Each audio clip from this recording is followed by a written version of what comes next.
Now, still on wingers, we saw a game involving Nigerian contingent in England, Leicester City against Watford. 4 goals to Leicester City, won that one.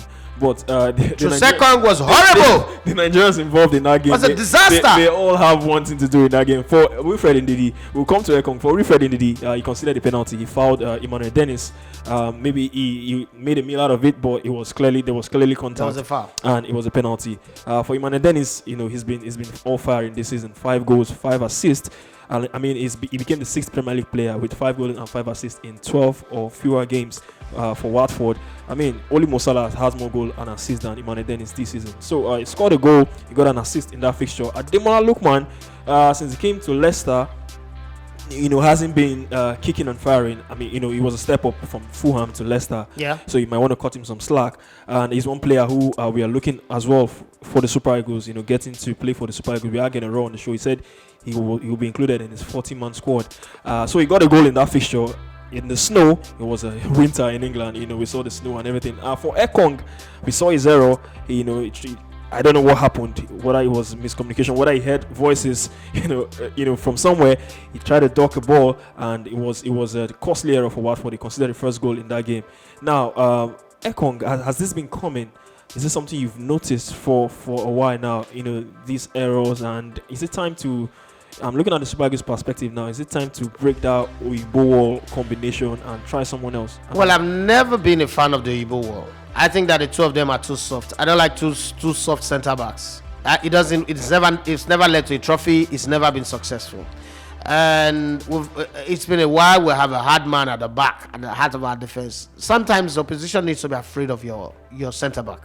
And people say that Sergio Ramos is a dirty player, but dirtiness got him all the trophies they won. And you could put the argument that Puyol was not dirty and Barcelona won all the things that they won. That's also the reason why in their greatest moment Real Madrid won more Champions League than Barcelona, because in all of their effervescent strength going forward, there was that weakness in their backline that people could always exploit. So I look at our Oyibo wall. They are if it is good, it's very, very good. But when it wants to go bad, it is horrible. You don't want that. When we needed to grind, they are always our soft underbelly. They are always the weakest link to attack. They are always the part where once the midfield collapse, they are dead and buried. One ball will beat the two of them. There's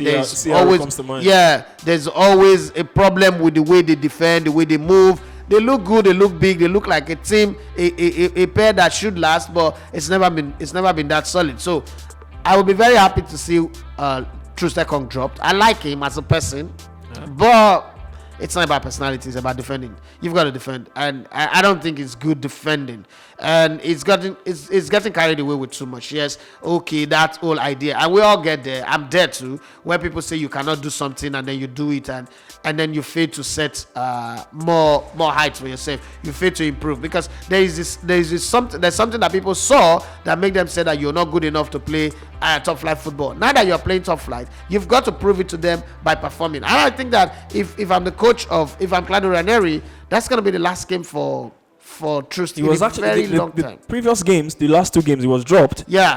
For this Cameroon and Nkulu, he was dropped the last 2 games. He was injured, so that was why maybe Ekong was back in the starting lineup. Yeah, Nkulu got injured. We've seen that sign. Yeah. So for me, I'm going to drop him for a very long time because there is some laziness to his game that you don't need your centre back to have. And let's call it spade a spade. You can't win a championship with that kind of player. If he's the one that will lead our defense, Nigeria cannot win a championship. But I'll go back with Kenneth Omero and I'll look for another centre back. Akpoguma, I'm struggling to get him, consistent in his play. But I'll look for another person. Trustekong definitely will not be there. Even Leon Balogun, I'm not a fan of. You all know that I'm not a fan of Leon Balogun. Come on, yeah, this is not a modeling contest. I'm not a fan of Leon Balogun. I don't think I want to have him on my team. But it's football. I was about to ask you, looking at the crop of defenders we have now, who do you think can come in and stake a claim? I mean, Ekong and Balogun seems to be the first choice pairing for General every time and again. Those are the two, they will always get the nod. Even if it's a 3-man defense, those two will still be amongst the 3 central defenders. Why is Kenneth Omero not playing? He's the most experienced defender in the team. And he gets called up every time, but he doesn't. They rob himself with glory by getting his name mentioned in the alleged Seskanda. I wasn't there, I don't know, but getting his name mentioned doesn't really rub him off with glory. But I think that I will pick Kenneth Omeru any day ahead of those two. But I know how football is. It is hard to drop players that are playing in the UK. That's Nigerian football. Nigerian football have always been like that. It is very hard. That's the reason why we took Amokachi to the World Cup, even though Amokachi was dead before the World Cup. We took him to the World Cup and dropped our Africa's most informed striker at the time in Jonathan Akpobore. So I understand that, but we need to change that mentality and realize that we're no longer under colonial rule. Okay, so anybody playing in the Queensland does not necessarily mean they are the best. It's just that there's more television showing them, there's more highlight on news, on websites, and the rest of them. But coaches needs to do their job. That's why coaches are supposed to go to match venues, watch their players, or get their scout to watch players, and then pick the right players based on form. I don't think that we have a good centre back in Trust and Balogun. You can't rely on them when push comes to shove. You can't, and it's a problem. And then they don't give the kind of leadership that you need. Where this team doesn't have any leaders anymore. Talking about UK players, if Alex Iwobi comes to mind as well, is one player you haven't had. Alex Iwobi have no business in the national team. I've always said that. So you touched on the UK thing. Was that why That's the reason. If Alex Iwobi is playing this same football and is playing in the French league, we will invite him. This same footballer is playing. If he's playing in the French league, or he's playing in the Turkish league, or he's playing in the Belgian league, or he's playing even in the Spanish league, we would invite him. That's the truth. But he's playing in England, playing in the dead team like Everton. Oh, let's give him a shot. I don't know. All right, still on the Leicester Watford game. Ademola Lookman, do you think he's done enough to dislodge any of our wingers? No. We seem to want him in the national team. He's fleet-footed. We've seen what he can do. How many assists has he provided this season? I don't think he has up to. See, Ademola Lookman just got a lucky day against a Watford that is terrible. You should forget about the Nations Cup. Forget about the Super Eagles for now. It's not part of the players that we're looking at. All these are players that just because they play in England, Ademola Lookman knows how to play ball. Let me say it in pidgin English. It's not there. Let's not bring in. We should be bringing in assets, not liability. When you talk about Victor Moses, I can understand. Ademola Lookman, he should learn his ball, I beg. So he should get settled with Leicester. Get settled and play football well first. That's how there was this boy Samuel Edozie played in the Community Shield against Leicester for Man City, and everybody.